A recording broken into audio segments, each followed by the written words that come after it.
Hello, everybody, and welcome to Top 5 New Comics for August 13th of 2025. I'm, as always, Chris, and let's jump into these books, starting with Batman, Dark Patterns, number 9. It's written by Dan Watters with art by Hayden Sherman. I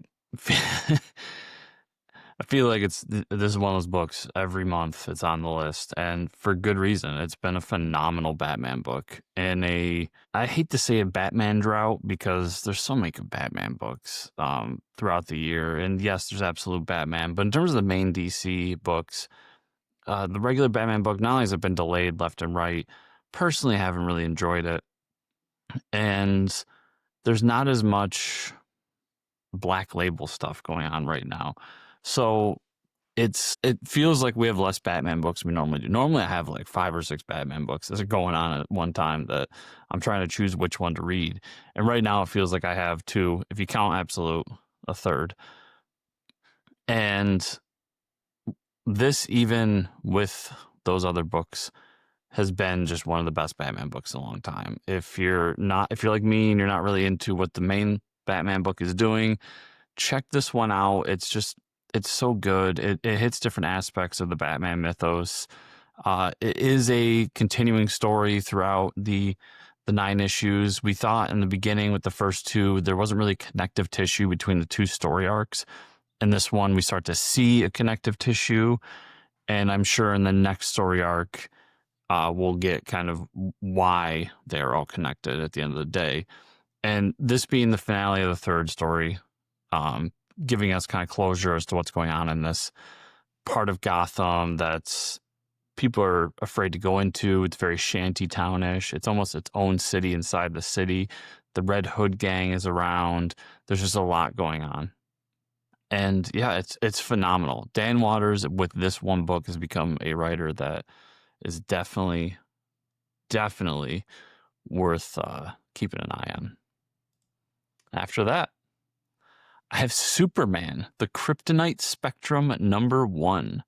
This is written by W. Maxwell Prince with art by Martin Morazzo, colors by Chris O'Halloran, and letters by good old Neon. This one was interesting to me for many reasons. I've heard many good things about Ice Cream Man. I haven't actually read it. One, there's just so many great books out. It's hard to read everything. 2, horror, not necessarily my thing, and you have to get very specific for me to enjoy horror. Maybe one day I'll check out Ice Cream Man. But we see these guys who have this super successful book can basically do whatever they want, and have decided, let's go over to DC and do a Black Label Superman book about Kryptonite. And allegedly we're going to see a new version of Kryptonite, possibly a new color. But I love the idea of exploring more in depth the effects of Kryptonite, what each of them does, why they all these different things around the different types of Kryptonite that are out there in the Superman mythos. And it being a Black Label book adds another level of prestige for me. I think Black Label has been phenomenal at what they've done. Obviously, mostly Batman stuff, but even the Plastic Man book was good. There's a Question book that was really good. I love that DC does Black Label, and I hope they keep doing Black Label because it allows these creators to come and tell stories that just don't fit in the continuity, but are fun to tell, and they've just been so good so far. So this is probably my pick of the week. I am really excited to get this book, and I'm really excited because not only is it a good Black Label book, like I've said, but we're in kind of a renaissance of Superman as a character. Amazing movie. The main series book has been phenomenal. I hear Action Comics is really good. And then we got the Dan Slott book that's been a lot of fun. And now we got this to hopefully join the ranks of those other things. So yeah, just really, really excited about this one. After that, we got Bug Wars, number 6. This is written by Jason Aaron with art by Mahmud Asrar, colors by Matt Wilson, and letters by Becca Carey. So it's hard to really recommend that you pick this issue up, but this is one of those books that I'm so excited to get when I go and get my comics on Wednesday. This is the final issue of the series, the 6-issue series. Now, they are now labeling this as the first volume of Bug Wars, so I'll be interested. I feel like maybe it's done well enough that they're going to continue on with it or do another mini-series down the way, something along those lines. But this has been such a cool series, and with the big reveal at the end of the last issue, which I don't want to spoil for anyone that may pick this up in trade or down the line, it adds a new dimension to what's going on and the legend of the Slaymakers in this world. Basically anyone who enjoys a good, like a dark fantasy book, a Conan the Barbarian style fantasy book, lots of action, lots of gore, lots of fighting, but set in this world that's mythical in nature, this is the book for you. I think it's been a phenomenal series with a lot going for it. I do hope personally that they continue on with it because I think they built a really cool world that they can do a lot of things with. After that, I have Space Ghost #1.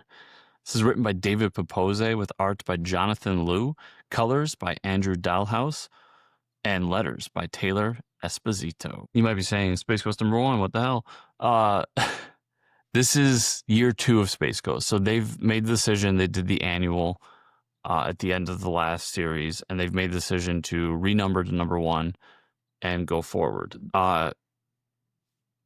Many reasons why you would do that. I'm personally just a fan of continuing numbering, but I understand financially and as far as business why you would do it in #1. That all aside, last year's Space Ghost run was one of the most surprising books in a long time for me. It was a book I was going to pick up because I'm a big Hanna-Barbera fan. Like, I love those characters, those worlds, anything from the Space Ghost to the Jetsons to like all these classic cartoons that I watched when I was really young. And I've always enjoyed when these characters come to comics in some way. DC did them a while ago. Now Dynamite is jumping on board. And with this, I was like, cool, Space Ghost, I'm down. Like, I will enjoy a good Space Ghost book. This became one of the best books on the market because of how David and Jonathan handled the source material and amplified it and made it something that you could hand to somebody that's just a regular superhero fan or a sci-fi fan and enjoy. There's such a skill to that because those old cartoons and what Space Ghost was prior to this was it was a 60s, 70s cartoon. Like, it was an old cartoon that really required an opt-in on it to enjoy. And that was easy for me as a child to just enjoy it. And as an adult, as we get to things like Space Ghost, Coast to Coast, and what happened to Adult Swim and all that. But they took that material and took it so seriously that it feels like almost like a creator-owned book, like a new take on this character. It's almost the switch from like your traditional old school Batman to then like the 80s and 90s when it got amplified to a range of what we know Batman to be today. And I can't say enough good things about it. It's one of my favorite books in the market. It's one of the most surprising books in the market. And it's without a doubt both these guys' best work. And then just to speak for what Jonathan does for it, like, the art is phenomenal. I didn't expect the art to be so good when I picked it up. I didn't read much about it prior to it. I was like, Space Ghost, put it on my pull list. And I couldn't believe how good the art was. The covers are just phenomenal. They've been doing these covers, these 8 covers for all of them from Francesco Mattina. And they go so hard, and I just love them. Yeah. If you did not read the first volume of Space Ghost, jump on board with this. I promise you won't be disappointed, and you'll want to go back and get those old issues or those old trades or however you can get them. And yeah, it's really cool. I love this book. After that, I have Mega Man Zero Timelines #1. This is written by Ian Flynn with art by Hansel Steinbach. So obviously, for you guys know me, like, at this point, Mega Man, I love it. I'm so happy these books are happening. Mega Man X ongoing book's going to happen. You better believe it's going to be on this list when it happens. I'm really enjoying these Timelines books because it gives Unan Press a chance to play with the different versions of Mega Man. And obviously, as we saw, the X book being the intro to an ongoing, the regular Mega Man book just being a fun story set in that world, and now Zero. I assume it's going to be set during the Zero game, so after the events of X and with his own set of villains and everything going on, I hope they dive really deep into it.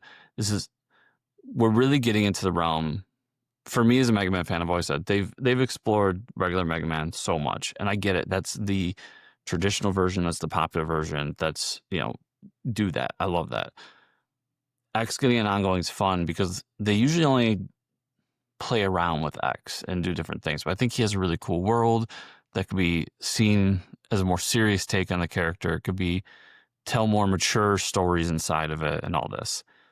Now we're into the realms with this timeline book with Zero, where we're entering places that like people like me who play the games are aware, and we know, Zero, ZA, Legends, all these great games that came out, and we're gonna get a taste of it, and the mass public's gonna get more of a taste of it through these books, and I'm just really excited to get that. And then you add on the fact that Ian Flynn is a guy who he did a lot of stuff for Archie for a long time, and he's bounced around since then, since Archie lost Sonic the Hedgehog. I know he was working on Sonic the Hedgehog over at IDW for a while. I'm not quite sure if he's still there or not. He did the DC book, the Sonic Cross DC Comics book, which is a lot of fun.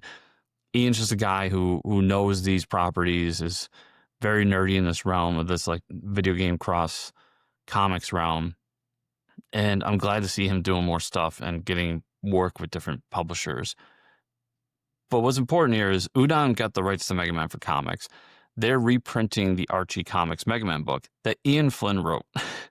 So what I'm saying here is to see him back with the character and to do the different version of it is just phenomenal. He's a guy that I think needs more respect on his name. I'd love to see him do more stuff on his own. I'd love to know what Ian Flynn, creator-owned title is. He's just a constant professional who's done a lot of good stuff. And I'm really excited for more Mega Man comics. So everybody, that was everything for this week. Remember, if you want to follow me, best places to do it are on social media, which is at Fortress Chris. You can also follow my Substack, which is chriscomicscorner.substack.com. And you can watch or listen to the podcast, Fortress Comic News, we do every week for you there. If you enjoy comics and comic news and what's going on in the industry and fun anecdotes about things I'm doing, that's a good place to go. And then to support this video, you should know the deal. You're on YouTube. You like the video, subscribe to the channel, comment down below, share it with people, get the message out there. And if you do all that, I appreciate you. And I thank you. And I'll definitely see y'all here next week.